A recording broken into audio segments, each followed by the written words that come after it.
주께 가까이 우리 찬양 드시고 강의 시작합니다. 주께 가까이 날 이끄소서. 간절히 주님만을 원합니다. 채워주소서.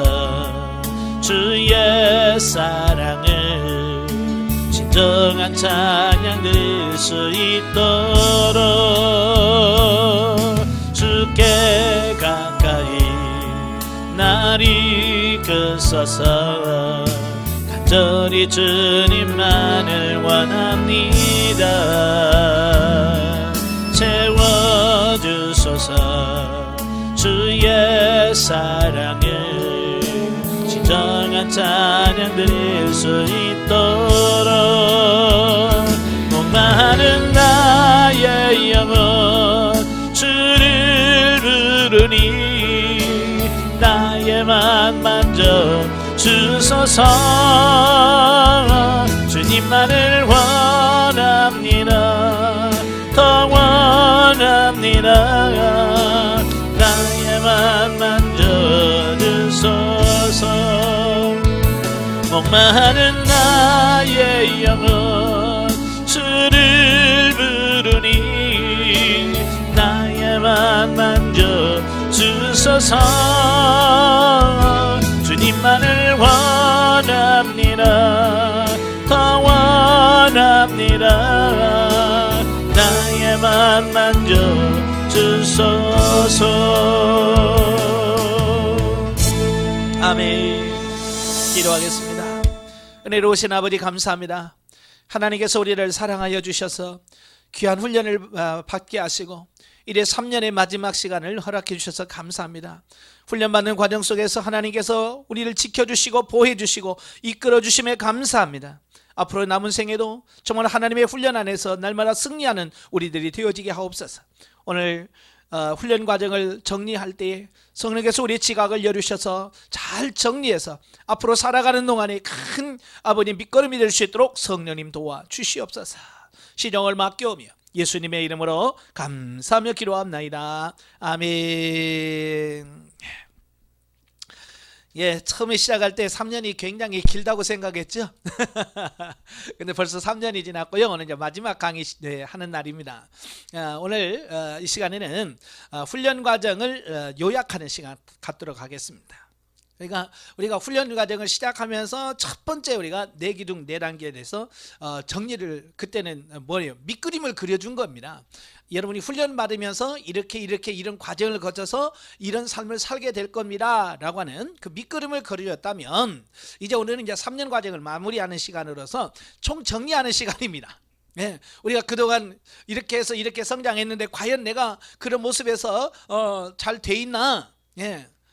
아니 미비한 부분은 무엇인가 라고 하는 것을 우리 한번 정리해보는 그런 시간을 가져보려고 그래요. 어쨌든 훈련 과정은 우리가 영성훈련을 받음으로 인해서 저와 여러분이 성장, 성숙, 변화, 훈련돼서 정말 생명단계까지 가는 그런 과정들을 총 정리한 책이거든요. 그래서 앞으로도 이 책을 계속해서 읽으시면서요, 이런 부분에서 내가 아직 처리되지 못한 부분, 아직 뭐가 안 됐나 이런 부분들을 잘 파악하시면서 조금씩 변화돼가는 그런 시간이 되면 좋겠습니다. 자, 오늘은 나누신 유의물 같이 한번 보도록 하죠. 자, 거기 보면 훈련 과정 요약이라고 있죠. 내기둥 4단계. 그래서 처음에 이제 성령의 구원 사역, 성령의 구원 사역이 나와 있고요. 은사 사역이 있습니다. 앞뒤면이 있기 때문에 그 잘 보시면 좋겠고요.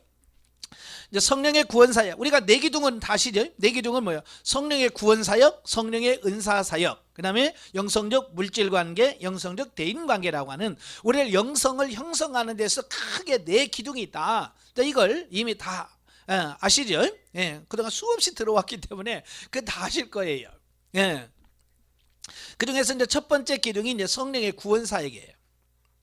성령의 구원 사역은 우리 영혼 안에서 이루어지는 일이에요. 우리 영 안에서. 그래서 가로 열고 신자의 영의 영성이라고 그랬죠.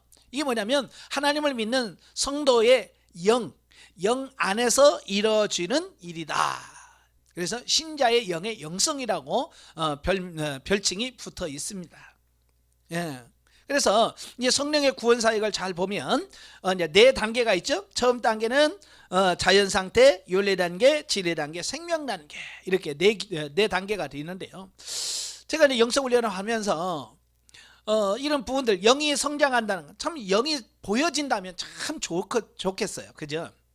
저도 그래요. 제 영이 만약에 보여진다거나 어떻게 분리돼서 할 수 있다면 제가 자 영을 쑥 빼가지고 자 보세요, 내 영이 이렇게 생겼습니다, 이만큼 컸지요라고 하면 얼마나 좋겠어요. 근데 이 영은 볼 수도 없고요, 만질 수도 없고요.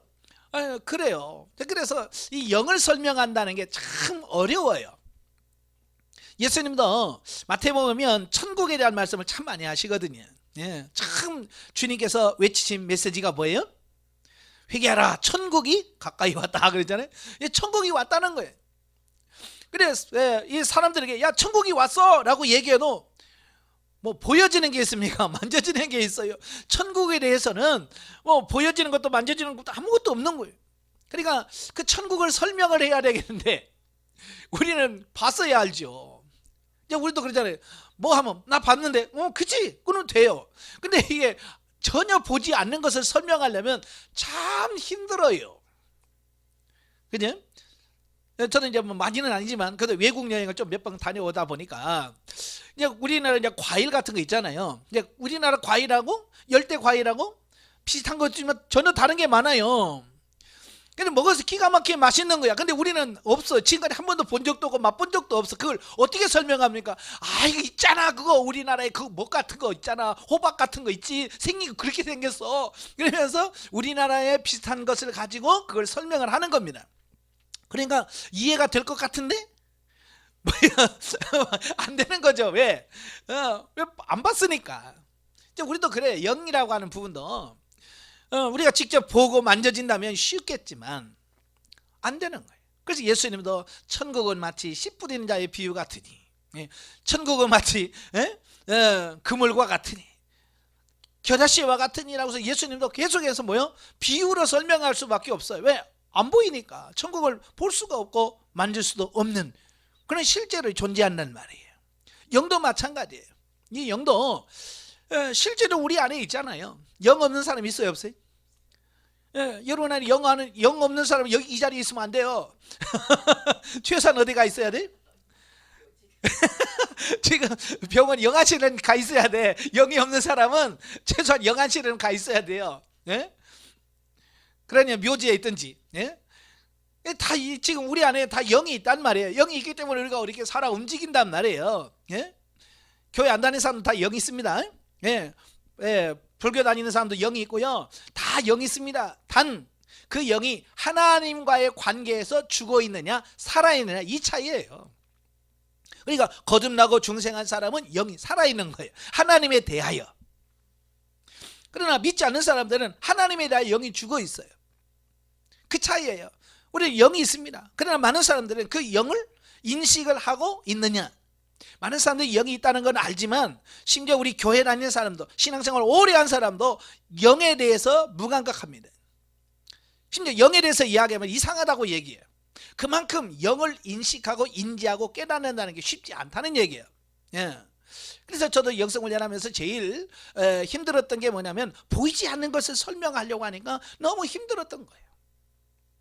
저도 맨 처음에 훈련을 해가서 상담을 하는데 뭐 광야가 어떻고 막 그래요. 그래서 도대체가 이게 뭔지, 이게 무슨 단계인지, 얼마만큼 성장한 건 이게 잘 인식이 안 되는 겁니다. 그래서 제가 처음 상담을 받고 기초 상담이라고 그러잖아요. 사명 소명 날란트와 영적인 단계와 내 안에 임한 성령의 9가지 은사를 점검하는 그런 처음 상담을 기초 상담이라고 하는데, 그 기초 상담을 하니까 저보고 광야 8이라고 하는 거예요. 영은 광야 8이래요. 그래서 낮은 단계는 알겠는데, 그지? 얼마 성장하지 않는 저 밑에 단계라는 건 알겠는데 도대체 어느 수준인지 이게 감이 안 오는 거예요. 그렇잖아요. 무슨 기준이 있어야 되는데 기준이 없잖아요. 그냥 어려 그러면 어린가 보다. 근데 얼마나 어릴까? 이 감이 안 오잖아요. 그래서 제가 하나님께 기도했어요. 하나님, 제가요 광야팔이라는데 내가 어리다는 건 이해하겠습니다. 근데 어느 정도 어린지, 그렇잖아요. 어느 정도 어린지 이건 잘 모르겠습니다. 하나님, 나에게 좀 가르쳐 주세요라고 그걸 가지고 하나님께 기도하니까 주님께서 저한테 말씀하시는 게 있어요. 그게 뭐냐? 너희 교회 유치부 많지? 네, 많습니다. 그 아이 중에서 6살, 7살짜리를 봐. 그게 너의 수준이야 라고 말씀해 주시는 거예요. 그러니까 사람으로 6살, 7살 수준, 그러니까 그 아이를 보니까 아, 내가 지금 영적으로 저 아이 수준이구나, 그걸 인식하게 되는 거예요. 그러면서 아, 내가 지금 저런 식으로 하나님을 섬기고 있구나 라고 하는 6살, 7살이라고 하는 수준을 딱 이야기해 주니까 내가 이해가 확 되는 거예요.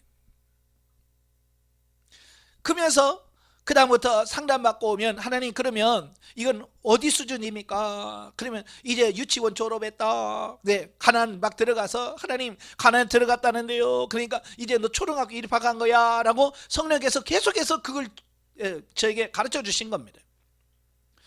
그러면서 그 영의 성장을 육의 성장이 영의 성장의 모형과 그림자예요.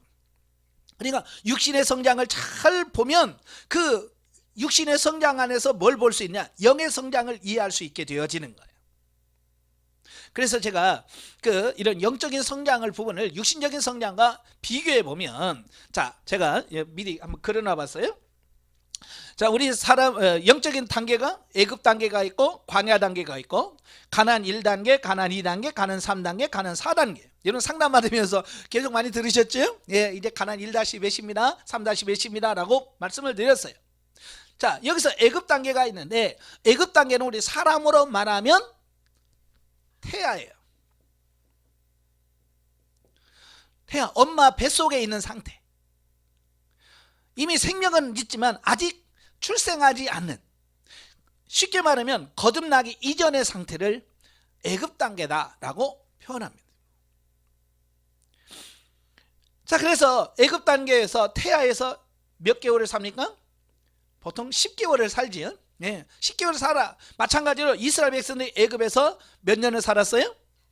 예, 430년을 살았잖아요. 이걸 비유적으로, 이게 성경하고 이 사람의 성장, 영의 성장이 이 가만히 보면 일치가 돼요. 그러니까 이 출애굽기나 창세기, 출애굽기, 레위기, 민수기, 신명기, 여호와서와 사사기, 이 모든 부분들은 영의 성장에 대한 모형과 예표적으로 우리에게 주신 거예요. 자, 애굽에서 430년을 살았어요. 그러다가 어느 날 하나님께서 어떻게 했었어요? 출애굽을 시키셨지요. 이스라엘에서 출애굽 시킵니다. 그 출애굽기 하면 여기서 뭐예요? 뭘 건너죠? 홍해를 건너죠. 홍해를 건너는데 이건 뭐냐? 거듭남, 중생. 이 홍해는 우리 영의 거듭남과 중생을 의미합니다. 우리 사람으로 말하면 이제 생일날이에요. 응애 하고 세상에 나온 날을 바로 홍해를 건넜다, 중생했다, 거듭났다라고 이야기합니다. 그러면 바로 출애굽하면 많은 사람들이 가나안으로 직행할 줄 알아요. 근데요, 성경에 보면 직행하지 않아요. 광야를 거치게 돼요. 광야를 거쳐. 예, 그래서 이스라엘 백성은 광야를 몇 년 걸쳤어요? 예, 40년 걸쳤어요. 40년. 그럼 우리도 40년을 걸어가야 되나? 라고 생각할 수 있겠지만 아니에요. 사람마다 다 다릅니다. 예. 왜 이스라엘 백성들이 40년 광야를 걷게 됐어요? 그렇죠. 불순종. 예. 예, 불순종. 하나님 말씀에 불순종하는 거예요. 믿음이 없는 거죠. 불신, 불순종, 불순종으로 해서 40년을 오늘 우리도 마찬가지입니다. 하나님 말씀에 불순종하고 하나님 말씀 따르지 않으면 이 광야에서 40년이 아니라 60년, 70년, 80년을 갈 수 있고 평생을 광야에서 살 수도 있다는 것을 기억하십시오. 네. 저도 이제 보면 제가 기저귀 타고 교회 갔어요. 분명히 나는 몇 살 때 교회 간지 몰라. 그냥 저희 누님이 교회 가면서 업고 가니까 난 따라간 거예요. 그래서 정신 차려보니까 내가 교회 다니고 있더라고요. 그저 내가 이제 의식을 하고 하니까 교회에서 늘 찬양하고 있고 기도하고 있고 예배드리고 있고 난 그렇더라고요. 예. 그래서 그렇게 교회를 다녔어요. 그러다가 제가 1대1로 하나님을 만나게 되고 경험하게 되고 중생을 경험한 때가 몇 살이냐? 제가 20살 때 이 중생을 경험했어요. 기도하면서 정말 하나님이 정말 나의 아버지시구나, 예수님이 나의 구주시구나. 뭐 그때부터 신앙생활 안 한 게 아니에요. 계속 했어요. 그러다가 내가 20살 때 제가 중생을 경험을 했어요. 그래서 이 광야를 통과하는데 저는 몇 년 걸렸는 줄 아세요? 제가 34살에 35살이군요. 35살에 상담 받았는데요. 광야 8. 그러니까 저를 보면 광야를 몇 년 걸렸어요? 15년 걸린 거예요. 저 개인적으로 저도 광야를 15년을 사는 거예요. 아마 여러분도 거듭남을 중생을 경험한 거 언제 경험하셨어요? 몇 살 때? 예. 기억도 없어요? 그러니까 수십 년 된 거야. 30년, 40년 된 거예요, 벌써. 근데 상담하면서 광야 통과했네요 라고 말할 때가 몇 살입니까? 벌써 한 30년, 40년간 우리만 봐도 그렇게 돼. 만약에 훈련을 받지 않았다면 죽을 때까지 이 광야를 통과하지 못하고 그렇게 살다가 갈 거예요. 그런데 하나님께서 우리에게 이런 또 영성훈련을 만나게 하시고 그 훈련을 통해서 우리를 거듭나게 하고 중생하셨단 말이에요. 얼마나 감사합니까? 예? 그죠? 그래서 저는 이 훈련 받은 것에서 너무 감사한 거예요. 너무 고맙고 너무 감사한 거예요. 그래서 제가 지금도 이 사역을 하는 것도 다른 거 없어요. 먹고 살기 위해서 하는 게 아니라 내가 이 훈련을 받고 너무 감사하고 너무 고맙고, 그래서 이건 나만 간직할 게 아니고 이걸 다른 사람들에게 전해서 그들도 같이 내가 누리는 이 기쁨, 내가 누리는 이 안식, 이것도 같이 누려보자고 하는 거예요. 예. 어느 분이 훈련원에 와서 강의를 들으면서 상담하면서 뭐라고 말씀하냐면, 목사님 이렇게 이것 받아가지고 살아요? 저한테 그래. 훈련비 얼마예요? 그래서 교재 주고 다 주고 이게 25,000원이냐고. 그러니까 목사님 이거 가지고 어떻게 살아요? 제가 그랬어요. 이거 갖고 못 살죠. 제가 이거 훈련비 받아가지고 내가 먹고 살려면 이거 안 합니다. 이거 못 살아요. 이거 못 먹고 살아요.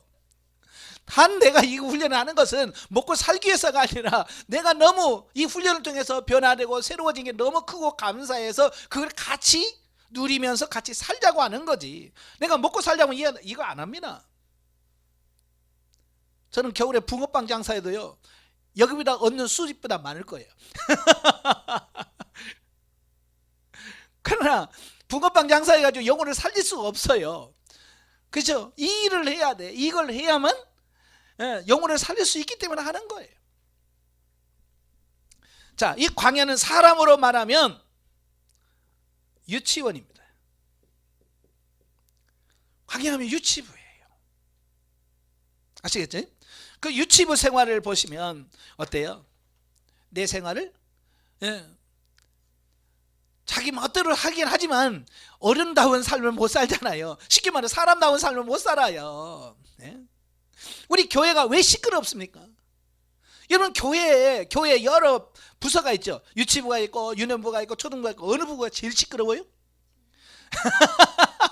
유치부가 제일 시끄러워. 저도 안양에서 목회할 때 보면 목양실 바로 있고 옆에 유치부실이 있었거든요. 금방 울었다가 금방 또 막 깔깔댔다가 또 금방 울다가 난리예요. 난리법석이에요. 왜요? 애들은요 그냥 잘 놀다가 확 밀어버려. 그러면 울다가 또 과자 하나 주면 울고 있다가 또 울다가 또 한번 얼굴 확 하면 아프다고 또 죽으라고 울고. 그러니까 주일날 예배 드리면 예배 드리는 중간에도 유치부 시간은 몇 번 울어. 누구 몇 명은 울고. 그래요. 왜? 어리니까. 오늘 우리 교회가, 한국 교회가 시끄러운 이유, 영적으로 성장하지 않아서 그래요. 성장하지 않아서 대부분이 처음에 상담받으면 거의가 다 어디냐? 광야예요. 대부분이 좀 이제 교회 조금 다녀도 조금 나이롱 신자라고 그러나요? 예, 이런 사람들은 보면 광야 뭐 보통 2에서 3, 그리고 좀 제대로 좀 그래도 조금 했다고 하신 분들은 3에서 4, 많게는 5. 이건 중간이에요, 중간. 그래서 좀 열심히 하고 기도 좀 많이 하는 사람들 보면 6에서 7. 예. 그래요. 그러니까 우리가 그렇게 열심히 한다고 뭐 제가 뭐 놀아서 광야 8인 줄 아세요? 아니에요. 저도 엄청나게 훈련받은 사람이에요.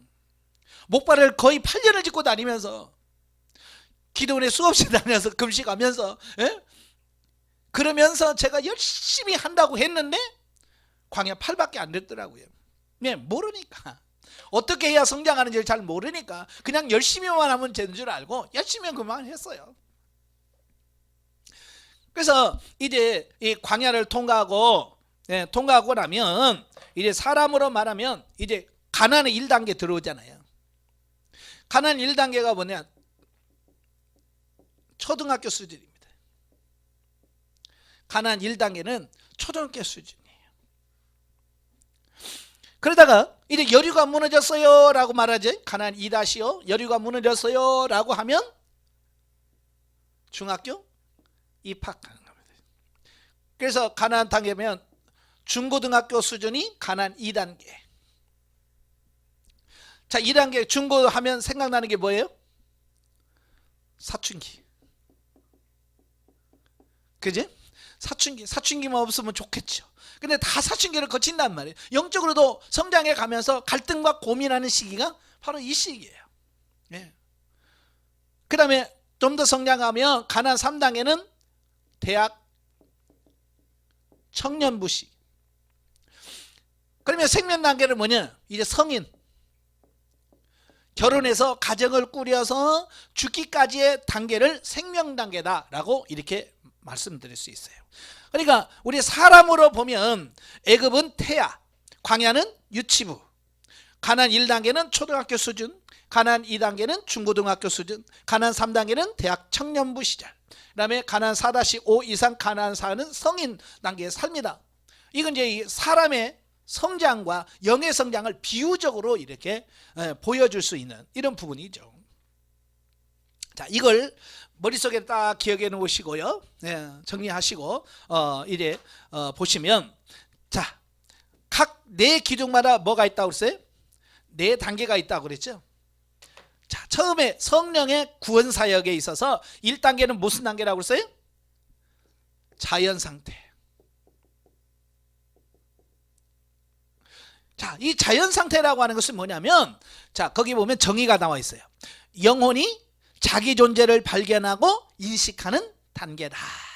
그랬어요. 자, 이 자연 상태에 들어가면 우리 안에 분명히 아까 뭐가 있다고 그랬어요? 영이 있다고 그랬잖아요. 영 없는 사람 없다고 그랬죠. 다 불신자들은 이상하게 움직이는 사람은 다 영이 있습니다.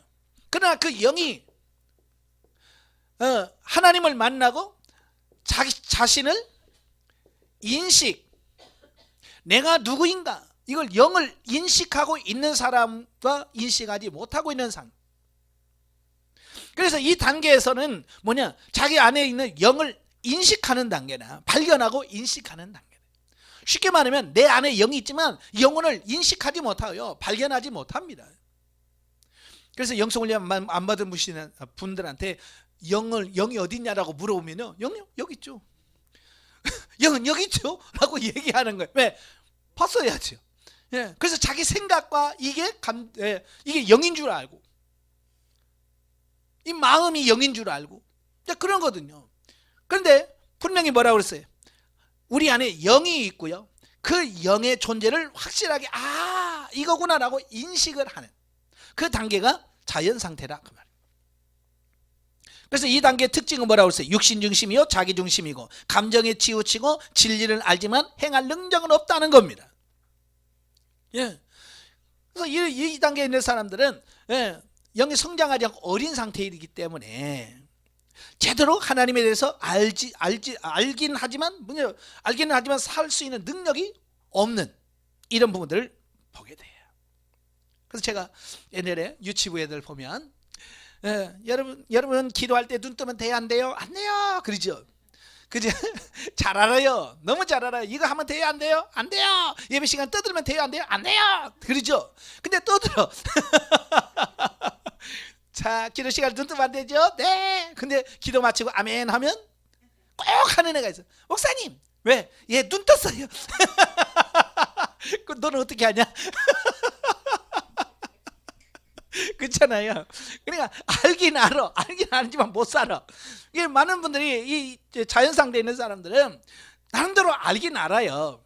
성경에 대해서 하나님에 대해서 알긴 알지만 아는 게 그냥 지식적인 수준이지 그게 삶으로 사라지지 않아요.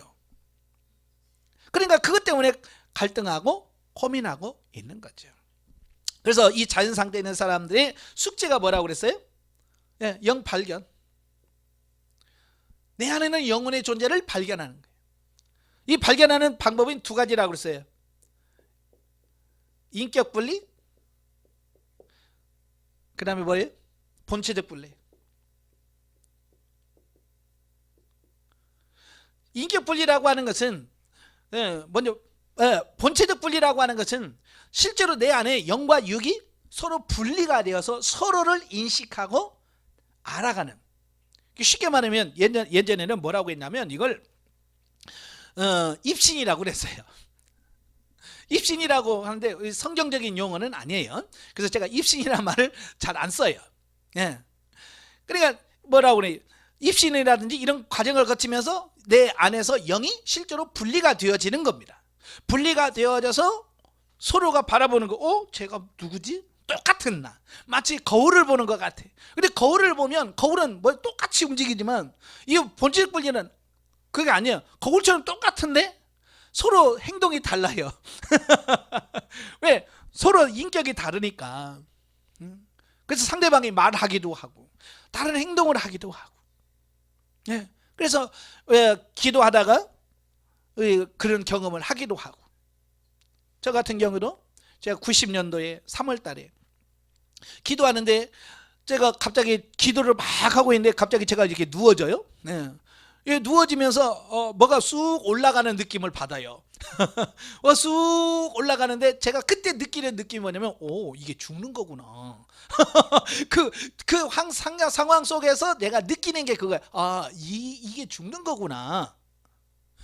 그러면서 뭔가 막 내 안에서 영 같은 게 뭐가 하늘로 쫙 올라가는 거예요. 그때 제가 느끼는 게 뭐냐면 이게 죽는 건데 이러면 안 되는데. 그 상황 속에서 제가 계속 생각하는 거 이거 안 되는데. 왜냐면 그날이 3월 2일이야. 정확하게 3월 2일이 90년도 3월 2일. 왜 기억하냐면 그때 우리 딸이 태어난다고 하는, 그리고 병원에서 예정일이잖아요. 예정일이야. 예정일. 우리 딸이 태어난다고 하는 예정일이 3월 2일이야. 근데 걔가 게을러가지고 2주 후에 나와. 그래서 3월 18일 날 나와. 그래서 그날을 정확하게 기억하는 거예요. 그리고 오늘 딸도 애도 안 나왔는데 아직. 그런 생각이 막 그 순간에 막 들어오는 거예요. 그러면 내가 죽으면 얘는 어떻게 되지? 막 그런 생각이 막 수없이 들어오는 거예요. 그래서 가다가 안 돼! 그랬어요. 지금 같으면 할렐루야 하고 갈 텐데 그때는 그 육신적인 영도 뭐 아직 그때는 영성훈련도 안 받지 않은 상태고, 죽음이라고 하는 게 뭐 그렇게 지금이야 뭐 할렐루야지만 그때는 그런 걸 생각해 보지 않은 상태니까. 그러니까 슉 올라가다 그냥 훅 뚫는 거예요. 올라갈 때 한참 올라가는데 내려갈 때 순간이더라고요. 그래서 그냥 확 정신을 차렸어요. 그게 나중에 보니까 그게 본체적 분리란 말이에요. 본체적 분리예요. 다른 사람도 그런 얘기를 많이 하잖아요. 어떤 분은 저한테 이야기를 했는데 막 기도하고 있는데 막 이렇게 기도하고 있는데 자기 앞에 똑같은 자기가 똑같이 이렇게 기도하고 있더래. 한 3m 앞에서. 그래서 쟤는 누구지? 나는 여기 있는데 쟤는 누구야? 그 영에 대한 인식이 없으니까 그렇게 하늘에서 보여줘도 그걸 인식을 못하는 겁니다. 이건 예수 믿는 사람만 있는 게 아니라 예수 안 믿는 사람도 합니다. 예, 예수 믿음이 없는 사람도 해요. 제 친구는 그래요. 제 친구는 새벽에 운전을 하다가 과속을 한 거예요. 막 과속을 하면서 졸면서. 네. 그래 가다 그냥 그 가로수를 그냥 들이받은 거야. 들이받아서 본네트는 찌그러지고 앞에서 김이 모락모락 나고 자기는 핸들 앞에서 탁 해가지고 멍해갖고 이렇게 쳐다보고 있는데 본네트 앞에서 차 밖에 본네트 앞에서 자기가 이렇게 쳐다보고 있더니 자기는 지금 운전석에 앉아서 아이고 하고 있는데 또 다른 내가 본네트 밖에서 차 밖에서 이렇게 자기를 쳐다보고 있더니 저 깜짝 놀랐어요. 자기 똑같은 자기인데 그게 뭐냐 본질적 분리는 어떤 충격적인 사건이라든지 보면 예수 안 믿는 사람도 이렇게 영의 존재를 이렇게 분리를 경험시켜 본단 말이에요. 그래서 본질적 분리를 해봐야 정확하게 아 진짜구나 이 성경 말씀이 이 훈련이 진짜 맞구나 이걸 이해할 수 있는 거예요. 근데 대부분은 이런 본질적 분리를 경험하신 분들은 극소수예요. 100명에 1명이 있을까 말까 합니다. 그 나머지는 거의가 다 인격 분리를 경험해요. 인격 분리라고 하는 것은 뭐냐면 내 안에 있는 영과 육이 내 안에서 서로 내 안에서 분리가 되어져요. 네, 그래서 저도 이렇게 가만히 이렇게 눈을 감고 있으면 내 안에서 두 인격이 내 안에서 서로 대화를 하기도 하고 때로는 다투기도 하고 네. 때로는 찬양할 때 같이 하기도 하고 기도할 때 같이 하기도 하는 그렇지만 분명히 내 안에 둘이 있는 이걸 발견하게 되는 단계 인격 분리래요. 어쨌든 그런 경험을 통해서 우리 영혼이 정말로 존재하고 있구나 이걸 발견하는 단계를 자연 상태라 그래요. 바로 이 영혼의 존재를 발견했을 때 그때부터 뭐가 영중심의 삶이 시작되어지는 겁니다. 그러니까 많은 분들이 이 훈련 받으면서 영중심이라고 해도 이해가 안 돼. 그게 뭔데요? 라고 말하는 분들은 뭐냐 영의 존재를 인식하지 못하니까 그죠? 영의 존재를 인식하지 못하니까 영중심이라고 하는 게 이해가 안 되는 거예요. 그래서 제일 중요한 게 뭐라고 그랬어요? 제가 영을 발견하는 거다. 그래서 그걸 놓고 기도해라라고 말씀을 드렸던 거예요. 그런데 이 부분에 대해서 많은 분들이 그렇게 깊이 받아들이질 않아요. 그냥 성장하다 보면 되겠지 뭐. 그렇지 영을 발견하려고 애쓰는 분들이 극소수예요. 근데 가끔 보면 목사님 알 것 같아요. 이젠 돼요 라고 말씀하시는 분도 있고요. 자, 그래서 이 자연 상태는 영혼의 존재를 인식하는 단계다 그랬어요. 자, 그 다음에 두 번째 단계가 윤리 단계입니다. 자, 윤리 단계 정의 한번 보죠. 자, 하나님의 말씀을 영혼의 지성과 이성을 통하여 윤리적 차원에서 지켜 행하는 단계. 자, 여기서 발견했죠? 네, 영을 발견합니다. 그 영이 발견한 그 영이 조금 성장하는 겁니다. 영이 조금 성장을 하게 되면 그 이제 성장한 영의 지성, 이성 이런 걸 통해서 이제 하나님을 섬기게 되어지는 어떤 그런 단계다라고 보시면 됩니다. 자, 이때만 돼도 어때요? 거기 특징이 나오죠. 영혼의 흥분으로 인하여 삶이 적극적으로 변한다. 하나님을 사랑하는 농도가 더욱 깊고 풍성해진다. 또 영혼과 육체와의 대화가 가장 많은 시기다 그랬어요. 바로 발견하고 인격 분리를 경험하게 되면 내 안에 있는 영과 그 영의 인격과 혼의 인격이 서로 많이 대화를 많이 하게 돼요. 저도 보면 이때 참 많이 했던 것 같아요. 기도하다 보면 내 안에서 둘이 도란도란 싸워요. 예, 이게 여기서 얘기합니다. 이게 맞냐 네가 맞냐 그러면서 내 안에서 기도하면 안에서 두 인격이 서로 이야기를 하게 되고 어떤 사건에 대해서 너는 어떻게 생각하냐라고 해서 이야기도 하고 이런 많은 사건들이 일어나게 돼요. 그게 바로 윤리 단계다라고 보시면 되겠습니다. 그래서 이 윤리 단계는 뭐냐? 아직도 혼이 주체가 되어 하나님 말씀을 지키는 경우가 많다. 그러니까 성장은 했지만 아직도 중심은 뭐냐면 영 중심으로 확 가지 아니하고 아직도 혼이 중심이 되어서 신앙생활을 하게 돼요. 이런 부분이다라고 보시면 되겠고요. 이 단계에서 훈련은 뭐라고 그랬어요? 자기를 드리는 절대적인 헌신과 희생이 요구된다. 영적인 삶을 위해 적당한 긴장감이 필요하다. 영혼 육체의 분리 대화를 폭넓은 영성을 추구하게 된다 그랬죠. 예, 그래서 이 대화를 많이 하셔야 돼요. 영과 혼의 대화를 많이 하셔야 혼의 생각과 육의 생각과 영의 생각을 분별할 수 있게 돼요. 분명히 로마서 8장 5절 6절에 보면 육신을 따르는 자는 육신의 일을, 영을 추구하는 자는 육을 생각한다 그랬죠. 분명히 결과가 달라요. 육신의 생각은 사망이요 영의 생각은 생명과 평안이니라. 그래서 육신의 생각과 영의 생각은 분명히 다르다고 그래요. 근데 아직도 성장했음에도 불구하고 육신의 생각과 영의 생각을 잘 분별을 못해요. 왜? 이 대화를 많이 안 해봐서 그래요. 대화를 많이 안 하면 이게 생각을 정확하게 분리를 못해요. 그 다음에 세 번째 단계가 진리 단계입니다. 자, 영혼의 그 성령의 구원 사역에서 진리 단계는 뭐냐? 정의. 영혼이 중심이 되어 하나님의 말씀을 지켜 행하는 초기 단계로서 영혼 몸이 신령한 집으로 지어지기 시작하는 단계다 그랬어요. 자, 아까 윤리 단계만 해도 뭐가 그랬어요? 뭐가 주체가 된다고요? 주로 혼이 주체가 되어서 하나님 말씀을 지켜. 그런데 이제 진리 단계에 들어가면 이제서 비로소 영이 중심이 돼요. 예. 성장하게 되어지면 이제 영이 중심이 되어져요. 자, 우리 사람으로 보면 그래요. 보통 보면 이 가난 초등학교 여기까지만 하면 주로 가정에서 누구 중심으로 돌아가냐면 부모. 말 잘 듣죠. 그죠? 부모가 하지 마 그러면 안 해요. 보통 초등학교 이하는 부모가 말하면 들어요. 그런데 문제는 뭐냐? 중학교 들어가면 들어요 안 들어요? 안 들어요. 예. 그래서 이제 부모와 자식 간에 뭐 갈등이 많지요. 예. 이때는 말 잘 듣다가 이게 안 들어요. 그게 사춘기거든요. 그러다가 이게 대학교 들어가면 부모 말 들어요 안 들어요? 이제 자기 생각만 있는 거예요. 그죠? 부모 말 안 들어요. 마찬가지예요. 이게 이제 비유거든요. 부모는 어찌 보면 여기서 보면 육을 말하고 있어요. 자, 여기는 이제 뭐예요? 자기는 뭐예요? 영, 육.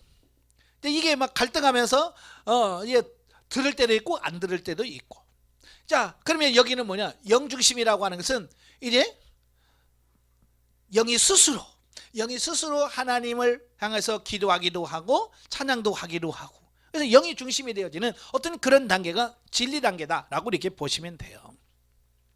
그래서 이제 성경 말씀을 진리적 차원에서 믿고 순종해가는 어떤 그런 경험을 하게 되어지고요. 이때부터 뭐가 된다고 그랬어요? 신령한 집을 지어지기로 시작한다. 진리 단계에서 뭐 한다고요? 예, 신령한 집. 신령한 집은 성전이죠. 예, 눈에 보이는 성전이 아니라 내 몸이 성전인 거죠. 네, 내 몸이 성전인 거예요. 그래서 이 성전으로서 지어져 가느니라. 신령한 집이라고 하는 것은 하나의 비유인데 뭐냐면 나의 삶 속에서 하나님의 말씀대로 사라지는 거. 이걸 신령한 집을 짓는다고 비유로 보여주는 겁니다. 그러니까 진리 단계 들어가야 성경에서 야 원수를 사랑해라 라고 하는 말씀이 아멘. 그래서 원수를 사랑하게 되어지는 그 성경에서 말씀한 대로 사라지는 어떤 그런 부분을 말씀해 주고 있습니다. 근데 진리 단계 아닌 사람한테 야 원수를 사랑해라 그러면 이 자연 상태에 있는 사람 뭐라고 하겠어요? 예? 야 어떻게 사랑해 그걸? 죽여야지 패야지 한 대 때려서 너 두 대 때려야지. 이게 자연 상태의 삶이라고 한다면 윤리 단계는 그래? 근데 나는 안 돼. 못 사는 거예요. 알긴 알지만 윤리 단계에서는 안 돼. 근데 진리 단계는 뭐요? 된단 말이에요. 되는데 진리 단계에서 되는 것은 뭐냐면 그냥 하나님께서 하라고 하니까 하는 거예요. 그러니까 자발적으로 순종하기보다는 어쩔 수 없어서 하나님께서 그렇게 하라고 하니까 하는 거예요. 자, 그런데 생명 단계에 들어가게 되면 달라요. 내가 어쩔 수 없어서 힘이 없어서 하는 것이 아니라 자원에서 자원해서 합니다. 우러나와서 해요. 우러나와서.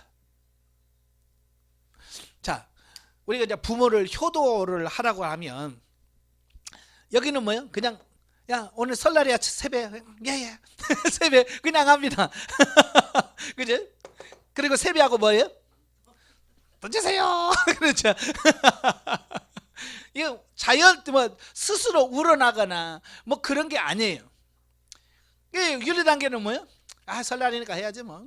이거 뭐 그냥 의뢰 그냥 여기는 시켜야만 하고 여기는 안 시켜는 어때요?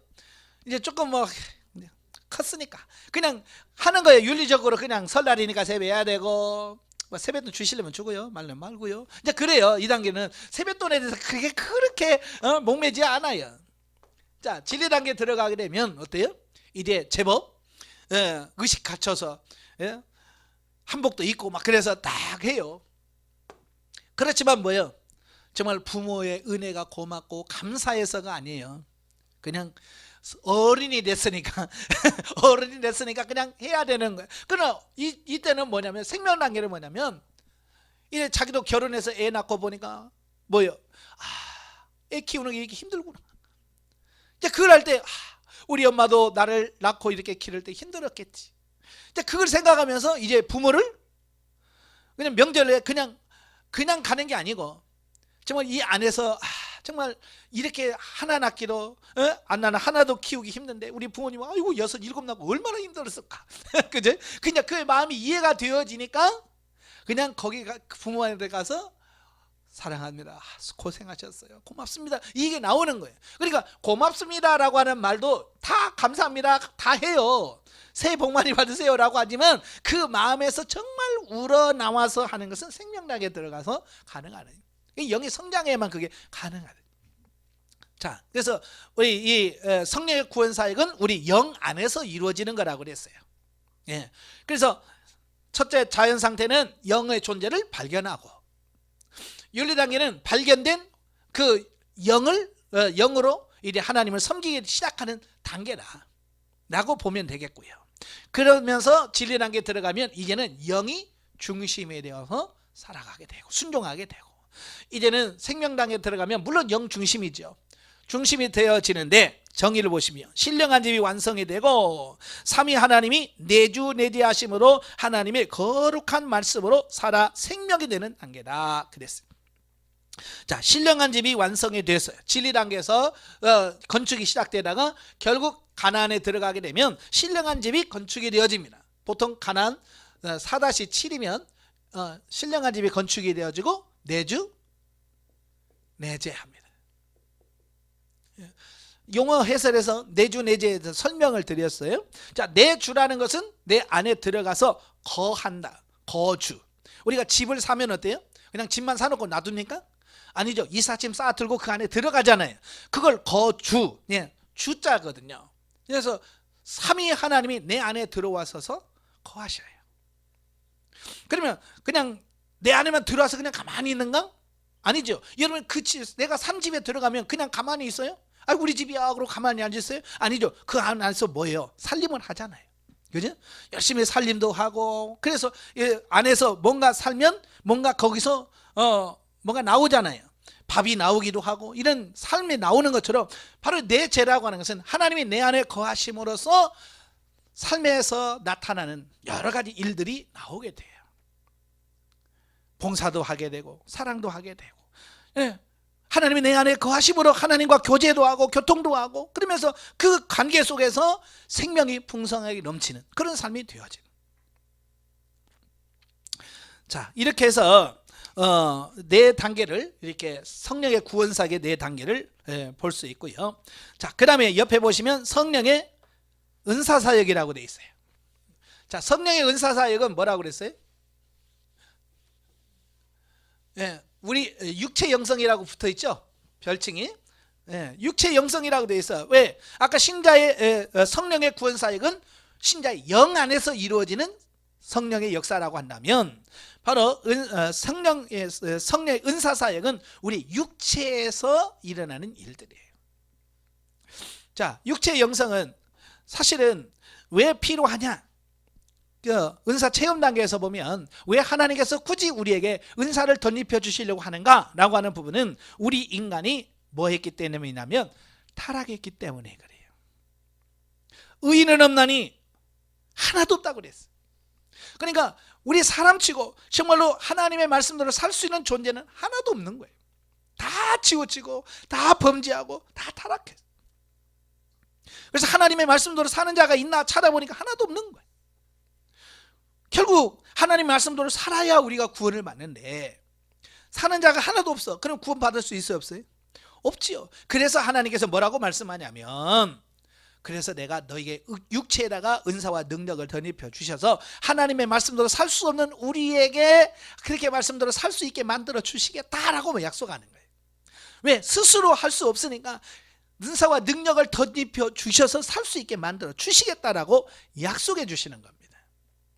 그래서 실질적으로 하나님께서 우리 안에 은사를 부어주시고 부어주신 그 능력으로 우리로 살게 하시는 것을 보게 됩니다. 그래서 제 1단계는 은사 체험 단계라고 그래요. 일단 하나님께서 뭐예요? 자, 정의를 보시면 성령의 9가지 은사가 육체에 경험되어지는 단계다 그랬어요. 자, 이 단계 보시면 일단 뭐예요? 은사 체험 단계. 예, 은사를 성령의 9가지 은사가 있어요. 9가지 은사를 주시는데 이 광야 단계, 가나안 1- 가나안 여리고 이전까지, 그러니까 1단계에서 은사 체험 단계에서는 6개 은사를 주시고 경험시켜 주십니다. 첫째, 무슨 은사요? 방언, 통역, 예언, 신유, 능력, 그 다음에 영분별. 이렇게 6가지 은사를 이 광야에서부터 시작을 해서 이 가나안 1-까지 이 안에, 그러니까 은사 체험 단계에서 이 6가지 은사를 주시고 이것들을 기본적으로 경험하고 체험해 가면서 우리의 사고와 가치관을 바꾸게 하시고. 우리 이 사람은요, 경험하지 않으면 인정을 안 하려고 하는 그런 속성이 있어요. 그죠? 그래서 심지어 뭐라고 그래? 꼭 된장인지 똥인지 꼭 먹어봐야 되냐? 그렇잖아요. 사실 우리가 모양은 비슷하니까 분별을 잘 못해요. 분별을 잘 못한단 말이에요. 그래서 하나님께서는 우리에게 체험을 시킨단 말이에요. 체험해봐야 그렇구나, 이게 인식이 되어지는 거예요. 그래서 하나님께서는 우리에게 기본적으로 이런 9가지 은사를 주시고 그걸 하나하나 경험해가고 체험해가기를 원하시더래요. 근데 하나님께서 이렇게 놀라운 은혜를 주시지만 많은 분들이요, 이걸 줘도 사용하지 못하는 이런 경우를 많이 봐요. 왜 그럴까요? 우리 한국교회는 은사에 대한 부정적 인식을 많이 갖고 있어요. 그죠? 그래서 여러분이 교회 가서 방언해 보세요. 뭐라고 그래요? 아유, 신령하다고 그래요? 안 해요? 이단이라고 그래요? 이상하다고 그래요? 하나님께서 주는 은사를 가지고 사용을 하면 이상하다고 그래. 왜? 은사에 대하여 부정적인 인식을 많이 갖고 있기 때문에 그래. 사실 은사에 대한 부정적인 인식은 누가 준 거냐면 은사자들이 그동안 많은 은사를 받아서 교회에서 활용하면서 무리를 많이 일으킨 건 사실이에요. 그럼 왜 그랬을까? 몰라서 그래요. 사실 한국교회에서 은사에 대해서 제대로 가르치는 교회가 있을까요? 드물어요. 정말 많은 교회에서 은사를 얘기하지만 정말로 은사에 대한 종합적으로 이걸 가르치는 이런 교회가 드물어요. 그러니까 주로 은사에 대한 정보는 누구한테 얻느냐? 교회에서 그래 나름대로 기도했다고 하시는 분들, 그죠?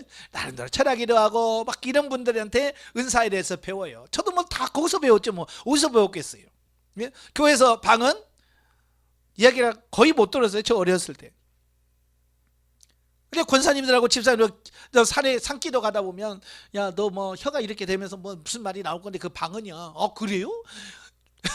그러고 이제 그렇게 주워서 듣는 겁니다. 그러다 보니까 이게 은사에 대한 부분이 단편적이고, 또 그분들이 가르쳐 줄 때 성경적으로 가르치는 것이 아니라 경험에서 비롯된 것을 말하는 거야. 그러니까 경험이라고 하는 것은 그 사람만의 특별한 것이지 이게 보편화될 수 있는 건 아니거든요. 그러니까 예를 들어서 이런 거예요. 방언하면 혀가 그냥 말려 들어가. 그런데 자기는 말려 들어가서 그렇게 했다고 하지만 다 말려 들어갑니까? 아니거든요. 말려 안 들어가요. 또 어떤 사람은 강제로 막 입이 열리더니 막 혓바닥이 막 나오고 그러더라. 다 그런 건 아니에요. 사람마다 다 달라요. 그러니까 자기 경험 중심으로 하다 보니까 이게 문제가 생겨지는 거예요. 사실은 이 초대교회는 은사가 엄청나게 많이 활발하게 역사했잖아요. 사도 베드로 같은 경우는 뭐 그냥 길거리 지나가다가 눕혀놓은 환자 눕혀놓으면 그냥 그림자만 싹 스쳐도 나와요. 사도 바울 같은 경우는 땀 닦았던 수건만 갖다 놔도 병자가 났고 귀신이 나갔어요. 근데 시간이 점점 가면서 이 은사들이 잘 안 나타나는 겁니다. 왜 그럴까요? 하나님의 능력이 사라져서가요? 그래서 심지어는 은사는 종결됐다라고까지 주장 가버리는 거예요. 왜? 하나님께 주시는 은사를 은사답게 사용하지 못하는 겁니다. 그러니까 은사가 은사답지 않으니까 점점 어떻게 해요? 사라지게 되고, 초대교회처럼 그렇게 엄청나게 기도하는 생활을 안 해요. 예. 그러니까 기도도 안 하죠. 예. 그러니까 점점 은사가 사라지게 돼 있어요. 그러니까 중세에 들어가서 이제 진리에서 많이 벗어나게 되고 타락을 하니까 아니면 은사들이 어때요? 거의 안 나타났습니다. 가끔 수도사들이나 이런 사람들, 기도 좀 하신 분들을 위해서 은사가 가끔씩 나타났지 보편적으로 나타나지 않았어요. 그러다 보니까 나중에는 은사 종결론까지 나오게 된 거예요. 은사는 끝났어요. 이제 은사는 안 나타나는 거야 라고 할까지. 그래서 종교개혁자들도 은사에 대해서 말하지만 은사에 대해서 잘 말씀하지 않았어요. 왜? 종교개혁 때만 해도 은사가 거의 나타나지 않았어요. 그래 칼빈도 은사에 대해서 말을 하지만 은사에 대해서 크게 말하지 않았어요. 왜? 은사가 잘 안 나타나는데 뭐 굳이 없는데 은사가 안 나타나는데 그걸 말씀할 이유가 없지요. 그러다가 1900년 들어서면서 미국에서 이제 성경 공부하면서 성경 공부를 하다 보니까 방언 있고 은사가 있고 이러는 거예요. 그러니까 우리 한번 기도해 보자. 있다고 하니까 한번 믿고 한번 기도해 보자. 그래서 모여서 기도한 거예요. 이게 은사에 대한 어떤 기본적인 지식이 없죠. 그죠? 뭐만 했어요? 있다니까 기도해 보자. 그래서 기도를 했어요. 기도하니까 기도하다 보니까 은사가 나타난 거예요. 그런데 나타나는데 은사에 대한 지식이 없잖아요. 그죠? 은사에 대한 기본적인 지식이 없는 거예요. 방언이라는 게 이런 거다. 방언은 이런 걸 조심해야 된다. 뭐 이런 걸 갈고 해야 되는데 그런 걸 전혀 모르고 그냥 기도하니까 뭐가 막 혀가 꼬부라져서 이상한 소리가 나오는 거야. 예. 여기저기 막 경험하는 거야.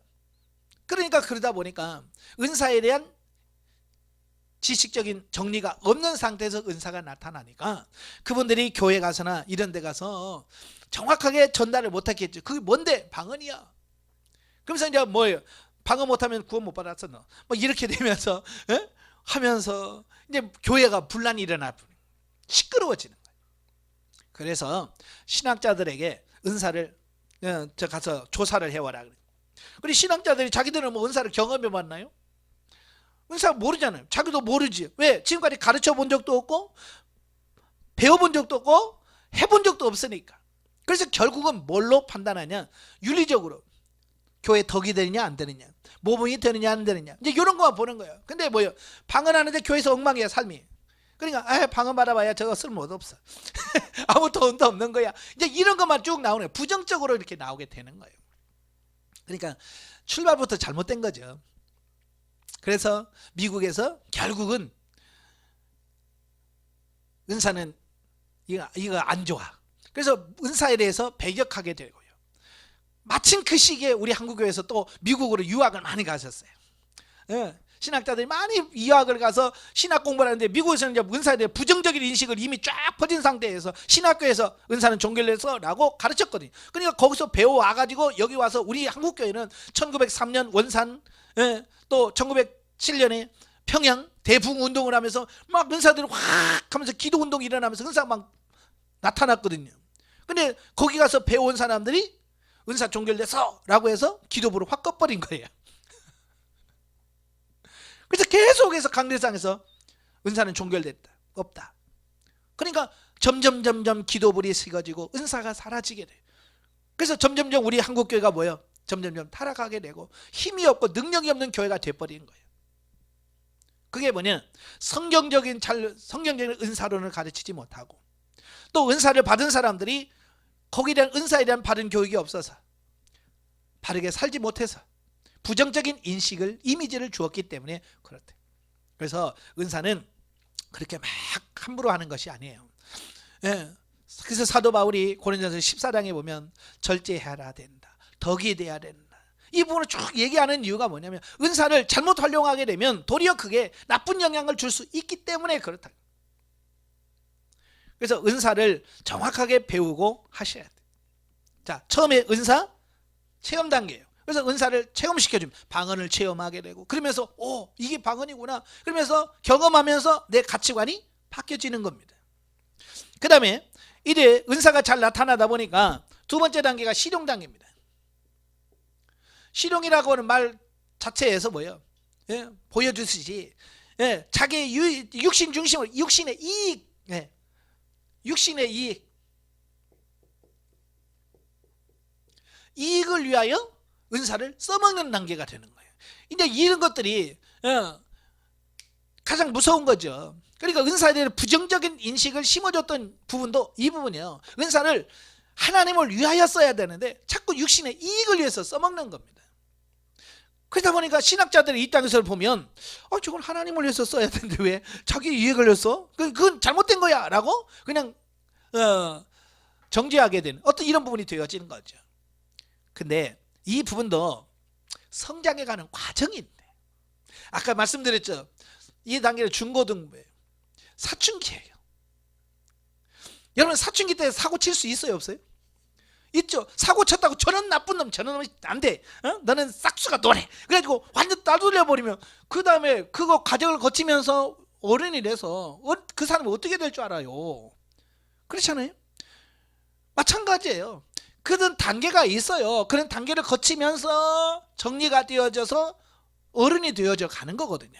마찬가지로 은사도 성장해가는 과정에서 과정일 뿐이에요. 근데 그 과정을 우리는 인식을 안 해. 처음부터 그냥 어른이 되기를 원하는데, 그렇잖아요. 아기 낳아놓고 바로 어른처럼 되기를 원하는데 다 이 과정들을 거치면서 어른이 되는 거지. 그렇잖아요. 영적인 부분도 마찬가지예요. 실용 단계를 거쳐 가는 겁니다. 예, 저도 해보니까 실용 단계 들어가니까 되는 걸 어떻게? 그렇잖아요. 그래서 하나님 어디 가야 돈 많이 벌 수 있어요? 물으면서 가게 돼 있어요. 그지? 뭘 해야 장사가 잘 될까요? 뭐 이런 거 육신의 이익을 위해서 은사를 써먹고 예언을 써먹고 자 이럴 때가 있단 말이에요. 그러나 그게 거기서 멈추면 이건 실용주의가 되는 거예요. 실용주의적 은사주의가 되는 거예요. 그러나 그런 성장에 가는 과정을 거칩니다. 그러면서 뭐예요? 하나님의 음성을 듣는 법을 배우게 되고 깨닫게 되어지는 거예요. 그러면서 어떻게 되느냐? 진리 단계로 가게 되는 거죠. 자, 진리 단계로 가게 되면 은사는 뭐냐? 결국 하나님과 교제, 하나님과 교제하는 거구나. 그래서 교제하는 법을 발견하게 돼요. 하나님의 음성, 내 말을 듣게 되어지는 어떤 이런 부분이 되어지는 거예요. 그래서 은사가 잘 되어야 하나님과 뭐가 되냐? 교제, 교통이 잘 돼요. 은사가 안 되면 안 되는 거예요. 그래서 이래 하나님의 음성을 듣게 되고, 그래서 하나님의 음성을 듣다 보니까 뭐 어때요? 하나님께 묻고 이제 순종하게 되죠. 그지? 바로 이 순종이 뭐냐? 아까 말한 신령한 집을 건축이 되는.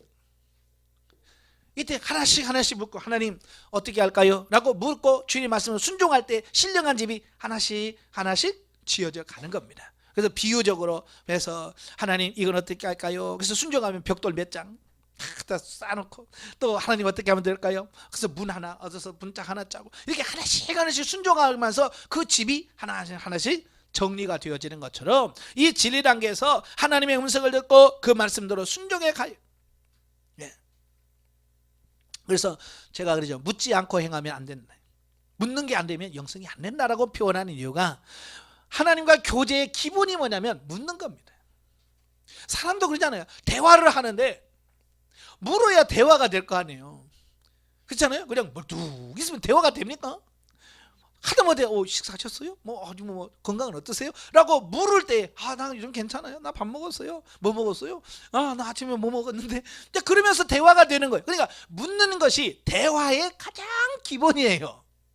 그러니까 하나님과 교제하는 것 중에 하나가 뭐냐? 묻는 거예요. 하나님 이건 어때요? 하나님 이건 어떠십니까? 라고 자꾸 하나님께 여쭤보고 물어보는 것이 대화의 가장 기본이에요. 그래서 묻는 훈련이 안 되면 쉽지 않더라. 자, 그래서 이제 생명 단계 들어가게 되면 자, 정의를 보십시다. 정의. 신령한 집으로 건축이 되고 내주내지 하신 삼위 하나님과의 영적 교제를 통해서 지도와 인도를 받아 범사의 생명적인 삶을 살게 되는 단계다. 예.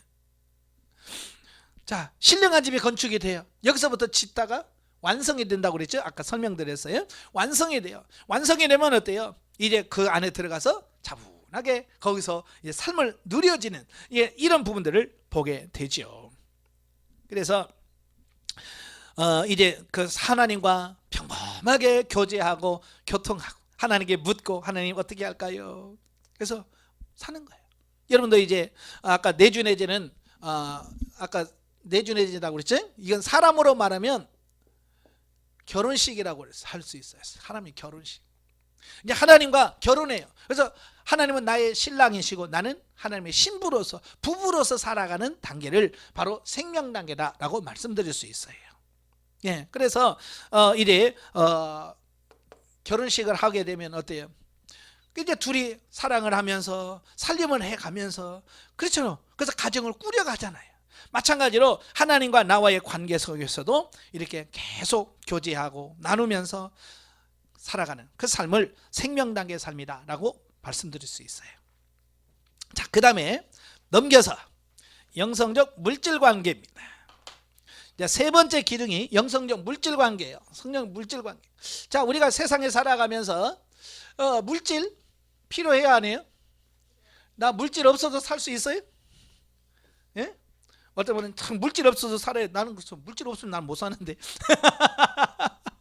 예, 사실 그래요. 우리 물질 없으면 못 삽니다. 지금 이 세상에서 물질 없으면 못 살아요. 그죠? 그래서 이 없으면 안 되는 이 물질을 어떻게 인식을 하고 어떻게 살아갈 거냐라고 하는 부분이 굉장히 중요한 겁니다. 이게 없어서는 못 산다고 생각하니까 뭐래요? 이제 그게 주인이 되고 하나님의 자리에 가버리는 거. 이게 문제가 심각하게 되는 거예요. 그래서 물질이 하나님이 되는 걸 배금주의라고 그래요. 그러니까 하나님 성교들이 물질을 섬기는 거예요. 예. 이제 그건 아닌 거야. 그래서 분명하게 우리 이 세상에 살면서 물질에 대한 가치관이 바뀌어져야 돼. 어때요? 3년 동안 훈련 받으시면서 물질에 대한 가치관이 바뀌셨나요? 예, 바뀌어지셔야죠. 자, 이 처음 단계가 의무와 책임 단계예요. 의무와 책임 단계. 예, 의무와 책임 단계의 정의가 뭐라고 되어 있어요? 혼의 열심으로 헌금을 하며 하나님께 드리는 헌금이나 이웃에게 하는 구제 행위를 기독교인으로서 의무와 책임감으로 하는 단계다 그랬어요. 자, 그러면서 특징이 뭐라고 그랬어요? 물질의 주인은 누구다? 나다. 예, 물질의 주인은 나야, 나. 예, 많은 분들이 그래요. 아니요, 저는요 물질의 주인은 하나님인데요. 그래요. 제가 하나만 부를게요. 그러면 뭐? 예, 그러면 물질을 쓰는데 누가 결정을 해요? 내가 결정합니까? 하나님이 결정합니까? 주로 다 내가 결정하잖아요. 예? 헌금 낼 때 누가 결정해요? 액수? 내가 결정하잖아요. 오늘 밥 사 먹을 때 짜장면 사 먹을지 비싼 불고기 사 먹을지 누가 결정해요? 내가 결정하잖아요. 내가 결정한다고 하는 것은 결국 주인은 나다 그 말이에요. 그냥 물질을 쓰는 거 보면 알아. 부부도 그러잖아요. 부부간에도 누가 돈주머니 누가 찾냐. 그러니까 그 실세예요. 집에 실세. 그래 애들도 알아요. 그냥 너 집에 누가 실세냐 그래요. 엄마요. 왜? 돈주머니를 엄마가 차고 있거든. 그래서 용돈 받을 때 다 엄마한테 다 쓰고, 예? 다 이 돈주머니를 차면 그게 실세예요. 실세. 예. 그래서 어떤 분 남편은 그냥 돈만 실컷 벌어다 주고, 예? 애들한테도 인정도 못 받아. 왜? 다 통장으로 들어가니까. 자, 그러잖아요. 사실 이 돈주머니를 차고 있는 그 사람이 실세거든요. 그걸 쓰고 안 쓰고를 결정할 수 있는 사람이 실세예요. 그러니까 내가 결정하면 내가 실세죠. 내가 주인이란 얘기예요. 이걸 하나님께로 돌려드려야 돼요. 사실 물질의 주인은 하나님이거든요. 그죠? 왜? 내가 나올 때, 세상에 나올 때 뭐 갖고 나온 거 있어요? 뭐 금덩이에 다이아몬드 몇 개 차고 나왔어요? 아무것도 없어요. 근데 하나님께서 이 세상에 사람 다 주신 거예요. 이게 하나님의 것이에요. 근데 우리는 하나님의 것이라고 인식 안 하고 이거 내 거라고 생각한다고 말이에요. 그래서 헌금 좀 해요. 그러면 내 건데 왜 줘요? 아이 저 성경 좀 해. 아이 내 건데 왜? 자꾸 우리는 그 내 거라고 하는 이 생각이 있는 거야. 이게 의무와 책임 단계에 있는 사람들의 가치관인 거예요. 그러다 보니까 물질을 하나님의 뜻대로 말씀대로 살 수가 없는 거예요. 쓸 수가 없어요. 그래서 하나님께서는 이 사고를 바꿔주십니다. 그래서 심는 훈련을 시키시는 거예요. 이 단계에서 물질의 주인이 나에서 하나님으로 바꾸시는 과정이 뭐냐? 심는 과정. 심는 거. 그래서 하나님께서 자꾸 물질을 어떻게 해요? 심으라고 그래요. 야, 너 누구한테 줘라. 야, 누구한테 좀 줘. 누구 좀 뭐 좀 사줘. 라고 하는 자꾸 시키는 겁니다. 시키면서 뭐예요? 아, 이게 내게 아니구나. 이건 하나님의 것이라고 하는 사고로 자꾸 바꾸는 겁니다. 그게 마치 아이들에게 그러잖아요. 저는 이제 우리 아이들 낳아서 기를 때 과자 사다 주면 먹어라 그러지 않았어요. 그냥 과자 사오면서 탁 트면 터서 줘요. 애들은 주면서 먼저 아빠, 그 다음에 엄마. 이게 항상 순서예요. 과자를 터도 먼저 집으로 들어가면 안 돼. 항상 아빠 주고 그 다음에 하나 주고 엄마 주고 그 다음에 집으로 들어가. 이게 정상이에요. 이걸 가르친 거예요. 하나님도 이런 훈련을 시키시는 겁니다. 돈을 주고 야 여기 심어봐. 근데 그 아이에게 그 아이 걸 뺏어먹기 위해서 그런 한 게 아니에요. 그 아이에게 물질에 관한 어떻게 물질을 써야 되는지에 대한 훈련이 되어야 나중에 그가 커서도 그게 되어지는 겁니다. 그런 훈련을 하지 않으면요, 요즘 애들 보세요. 무조건 집으로만 들어가. 엄마 아빠도 몰라봐요. 그죠? 이런 버릇없는 아이들이 얼마나 많습니까? 왜? 그런 훈련을 안 시켜서 그래요. 우리도 영적으로 이런 훈련을 시키지 않으면 전부 다 지건 줄 알고 다 자기만을 위해서 물질을 쓰고, 예? 그렇잖아요. 그래서 심는 훈련을 시켜요. 그러면서 우리의 가치관을 바꾸는 겁니다. 그러면서 실용 단계로 바뀌죠. 자, 실용 단계로 성장을 하게 되면, 자, 정의를 보시면 이웃이나 헌금이나 이웃을 위한 구제를 하나님으로부터 복을 받는 것이 목적이 되어 하는 단계라 그랬습니다. 아까 은사는 육신의 이익을 위해서 쓴다고 그랬죠. 이건 뭐냐면 실용 단계는 복을 받는, 복을 받는 수단, 목적. 복을 받기 위하여 물질을 심는 겁니다. 왜? 여기 하나님께서 야 심어봐. 그런 거 심어 놓으면 반드시 뭐예요? 거기에 대한 보상이 따라요. 그러니까 우리 아이들한테 야 너 하나 아빠 줘. 아빠 먼저 줘. 라고 하는 말은 뭐예요? 너 나한테 심으면 내가 너한테 줄게. 라는 얘기잖아요. 그래서 저도 이제 주일학교 할 때도 교회에서 보면 애들이 좋아하니까 과자 같은 거 목양실에 싸놔요. 이게 사다가 싼 거 막 이렇게 해서 막 3개 붙여서 산 거 있잖아요. 싸놔요. 그리고 주일날 애들 오면 먼저 나가. 그냥 갖고 간 게 아니에요. 그냥 나가서 아이고 안녕. 그러면 애들은 꼭 간식 갖고 오거든요. 그지? 그 부모들도 얘 가면 예배 시간 떠들면 안 되니까 과자 갖고 와요. 그럼 봉지 들고 막 옵니다. 그러면 목사님 하나만 주라. 그죠 제가 그 아이들 하나만 주라. 그래. 그러면 이 아이들은요 저한테는 잘 줘요. 다른 집사님 주라면요 주고도 안 줍니다. 왜냐면 그 집사님들은 줘봐야 안 나와. 그죠? 집사님들 줘봐야 안 나와. 왜? 준비를 안 했으니까. 근데 나는 늘 준비가 돼 있거든요. 그래서 목사님 하나만 그러면 내가 제일 먼저 줘. 그러면 잠깐만 기다려라. 그래서 내가 들어서 한 봉지에다가 짜잔 하고 한 봉지 주거든요. 걔는 하나 주고 한 봉지 얻어. 그러니까 걔는 그게 몇 번 하다 보니까 걔는 쟤한테 주면 이건 손해 안 보는 거야. 절대로 손해가 아닌 거예요. 그래서 어쩔 때는요, 내가 안 먹는다 그러니까 막 입에 넣어줘. 왜? 내 입으로 들어가야 나오니까. 말도 못하면서 그래서 막 입에다 넣어줘요. 왜? 그래야 나온다는 거 아니까. 이게 뭐예요? 실용 단계. 복이 목적이 되어서 내가 심어야 하나님께서 복 준다는 걸 아니까. 복을 받는 목적으로 심는 단계. 나쁜 겁니까? 성장하는 과정이라고 그랬어요. 이런 과정들을 거치면서 깨닫는 겁니다. 그래서 열심히 심으시고 거두시는 훈련을 반복해야 된다 그랬어요. 자, 그 다음에 진리 단계.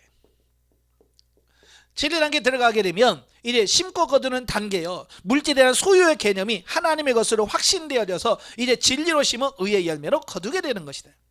예, 이렇게 의무화 책임 단계와 실용 단계를 거치면서 심고 거두는 것을 반복적으로 하다 보니까 물질의 가치관이 바뀌어지는 거야. 그래서 이건 물질이라는 것은 이 두 가지가 있구나. 심을 게 있고 먹을 게 있구나. 그래서 심을 것과 먹을 것이 구분되어지는 단계. 마치 그런 거죠. 농부들은 농사를 지면 가을에 추수를 하죠. 추수하면 제일 먼저 하는 게 뭐예요? 내년에 씨앗을 따로 구분해 놓는 거예요. 따로 이렇게 딱 내놓는 거예요. 왜? 그렇지 않으면 이것까지 다 먹어치우면 내년에 농사 지을 게 없어요. 그러니까 내년에 농사 지으려면 제일 먼저 씨앗을 딱 구분해서 한쪽으로 딱 갖다 놓습니다. 예. 근데 어린 아이들은 이게 씨앗이니 뭐 구분돼야 안 돼요? 구분을 못 하잖아요. 예, 어릴 때는 먹을 건지 씹을 건지 구분이 안 돼서 그냥 막 다 주워 먹는 거예요. 제가 예전 얘기했잖아요. 저도 감자를 참 좋아하는데, 예. 저희 어머니한테 감자 좀 삶아달라니까 없다 그러는 거예요. 나는 없는 줄 알았지. 근데 뭐 숨바꼭질을 막 하고 뭐 하다 보니까 가니까 한 자루가 있어, 감자가. 그러니까 제 속으로는 주기 싫으면 말지. 왜? 없다고 그래. 있는데. 그래서 이제 그건 이제 아니까 꼭 몇 개씩 갖다가 꼭 소주 끓이고 나서 그다 아궁이나 넣어놓으면 잘 구워져요. 소주 끓이고 나서 꼭 다 넣고 놀다가 와서 그 다 까먹는 재미가 얼마나 쏠쏠합니까? 이제 나만 아니까, 예, 나만 서서 그 까먹는 거죠. 동생한테 들키면 뺏기니까 만들기. 어느 날 저희 어머니가 누가 먹었어? 나는 그게 뭔지 모르니까 내가 먹었는데 왜? 당당하지. 모르니까. 그러니까 부지게 들고 이놈 새끼야 내년 씨앗이 내 거 다 먹었다고. 맞았습니다. 네. 자, 그런 거예요. 모르니까.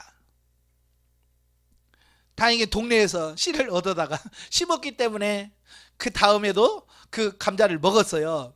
만약에 동네에서 감자가 하나도 없었다면 그 다음부터는 감자 맛도 못 봤을 거예요. 그렇지만 그걸 얻어가지고 씨를 심으니까 또 그게 나고 계속 되는 거잖아요. 마찬가지예요. 하나님도 물질도 마찬가지예요. 물질이 있다고 그걸 싹 홀라당 다 써버리면, 심지 않으면 안 생겨나게 돼요. 그래서 열심히 심으셔야 돼요. 예. 제가 저희 아들이 그래, 아버지는 어떻게 사셔요? 왜? 신기하대. 자기가 보면 자기 둘은 열심히 일해도 날마다 돈 없다고 그래. 둘이 버는데도. 그래, 나는 맨날 노는 것 같은데 돈 없다는 소리도 안 해. 내가 사줄게. 밥 먹으면 내가 사줄게. 아니, 열심히 돈 버는 젊은 사람은 내가 밥 사줄게. 그러니까 신기한 거죠. 그럼 저는 그래요. 나는 옛날에 다 심어놓은 게 많아. 옛날에 심어놓은 게 많아서 난 그냥 지금 따먹어. 그렇잖아요. 지금 예전에 언제 몇 년 전에 심은 거 언제 몰라. 이게 심어놓으면 거기서 때가 되면 열매가 피고 꽃이 피고 열매가 열려. 그러면 따먹어. 따먹으면서 뭐예요? 다 먹는 게 아니라 또 그 중에서 또 몇을 심어. 그죠? 그러니까 이건 평생을 물질을 쓰고 심는데 부족함이 없는 방법이 뭐냐면 계속 심는 거예요. 심어 놓으면 여기서 열려. 그러면 또 따먹고 또 몇 개 심어 놓고, 그렇잖아요. 다 뽑아 먹으면 다음에 씨가 없잖아요. 그러니까 몇 개는 그것을 심을 것과 먹을 것을 구분할 줄 아는 그래서 여러분은 물질은 항상 두 가지가 있대요. 먹을 것과 심을 것. 이거 구분할 수 있어야 돼요. 그러면서 생명 단계 들어가게 되죠. 생명 단계 들어가게 되면 신령한 집으로 지어지고 성령의 지도와 인도를 받아 물질을 사용함으로 하늘에는 상급이 쌓이고 현세에서 여러 배를 거두는 생명력 역사가 풍성히 나타나는 단계다. 그래서 생명 단계에 들어가게 되면 이제 물질이 상급이 하늘에 쌓여. 예. 하늘의 창고에 쌓여지는, 내가 하나님 말씀대로 순종해서 하면 그게 창고에 쌓여지는 거예요. 자, 여러분 청년 때도 돈을 벌지요. 근데 청년 때 돈을 버는 거하고 나중에 결혼해서 돈을 벌어서 노는 거하고 차이가 있더라고요. 청년 때는 열심히 벌어도 자기께 잘 안 돼. 그죠? 그래서 어른들이 그냥 빨리 장가가고 결혼해서 그렇게 이래 해야 네 것 돼. 그러잖아요. 마찬가지예요. 이 영적으로 생명당에 들어가야 이제 하늘의 창고에 쌓여지는 겁니다. 내가 하나님 말씀 듣고 순종하면 그것이 창고에 쌓여지는, 하늘의 창고에 쌓여지는 부분이 되어져서 여러분이 나중에 하나님의 나라 천국에 갔을 때 여러분이 열심히 쌓아둔 그 부분을 통해서 상급이 여러분에게 주어지는 거예요. 자, 그 다음에 이제 대인관계입니다. 자, 대인관계. 자, 처음 단계는 무슨 단계라고 그랬어요? 예, 처음 단계를 본능 단계라고 해서 본능이란 말에서 벌써 우리가 느끼잖아요. 본능적으로 사는 거예요.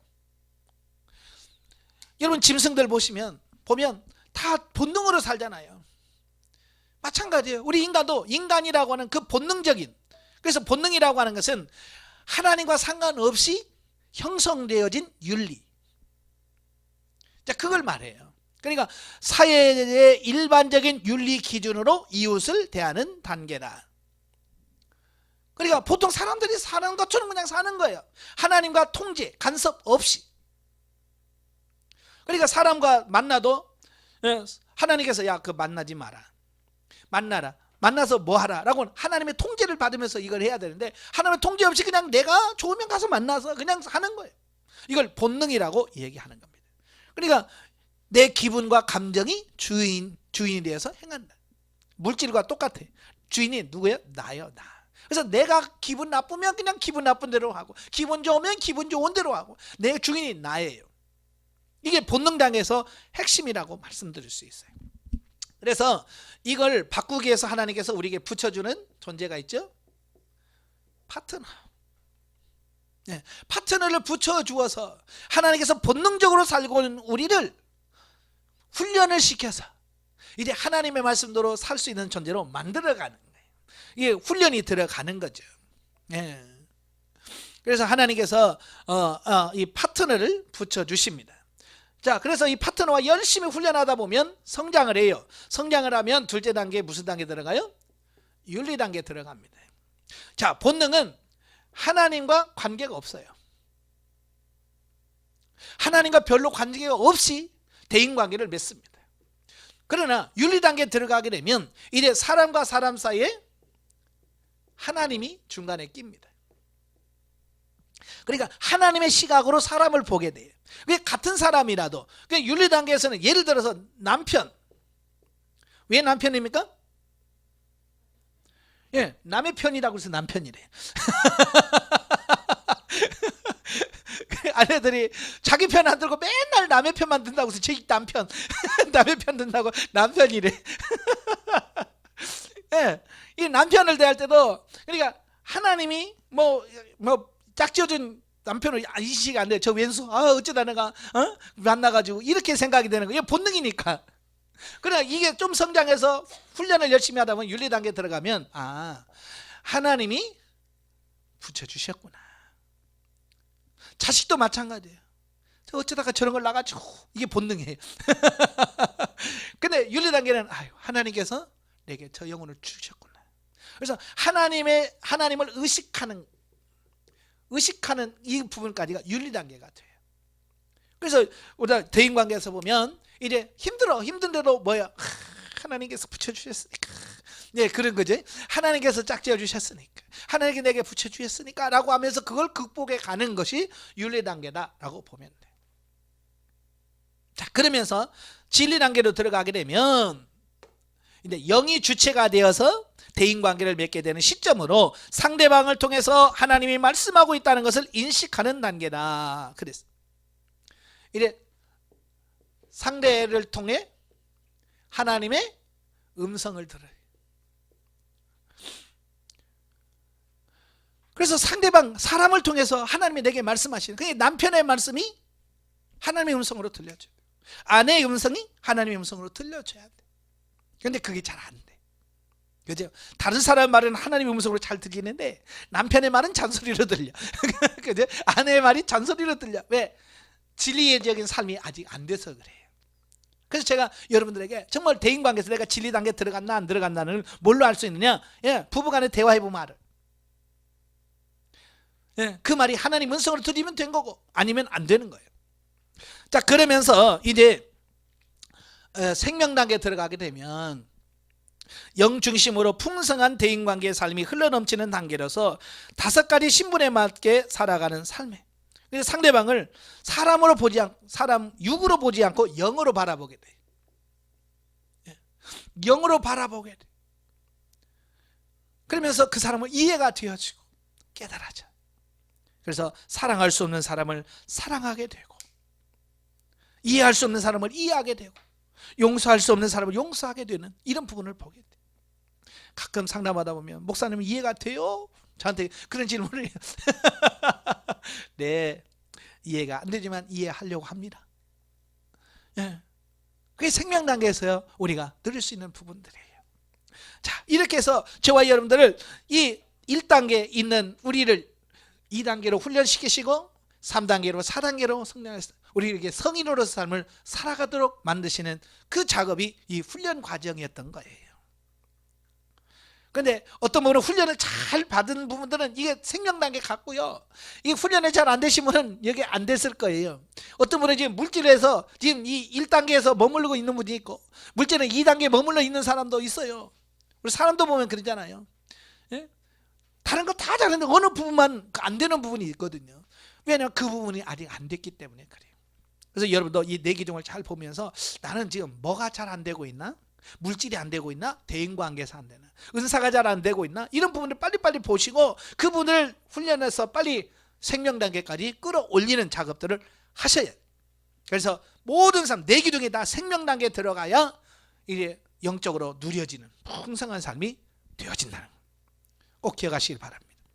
그래서 이렇게 정리하는 이유는 이제 이건 끝나서 이제 끝, 그게 아니라 이게 이제 여러분이 천국에 갈 때까지 이걸 쫙 보시고, 아, 이런 과정을 통해서 이렇게 살기를 원하시는구나. 그래서 생명 단계 삶을 쭉 그려가면서 예, 그렇게 살도록 힘쓰시고 노력하시는 여러분들이 되셔야 될 줄로 믿습니다.